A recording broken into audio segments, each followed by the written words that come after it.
you know, I really believed I was making these paintings, and I really didn't know why I was making them or what I was doing, even though I would call myself an artist because of the seekingness in why I was doing things.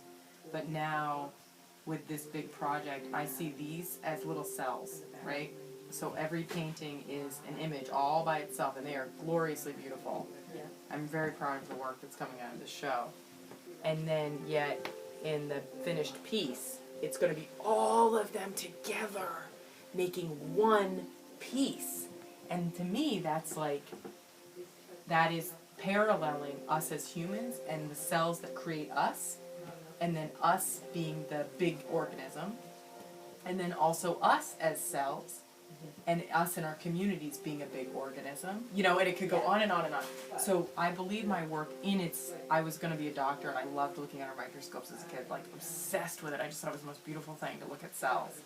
And when I look at this work, I feel like there's no question it looks like you're either looking in a microscope, and one day I was flying in an airplane, and I looked out of the airplane window, and I saw a river running in the land, and I was like, I literally got goosebumps on my arm, because I was like, holy crap, it's your art. And all of a sudden I realized, like, I literally like heard Twilight music in my head, like, Kate, you are onto something really big. Yeah. Because my work is both microscopic and macroscopic at the same time, Yeah. which this project shows in its way of being little and big.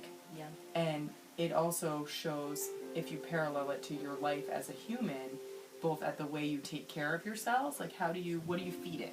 What energy do you give it? Do you give it water? Do you give it rest? Do you give it proper and an environment to be stimulated into all of its greatest potentials, right? Yeah. How do you treat those cells?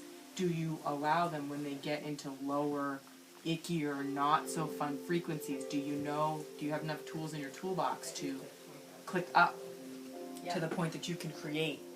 Because you can't just create. Yeah. You have to be in the frequency of creation to create.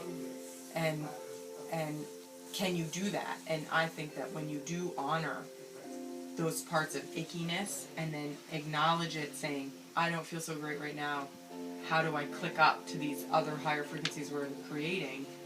That alone is how you create a 4,500 piece show in 8 months.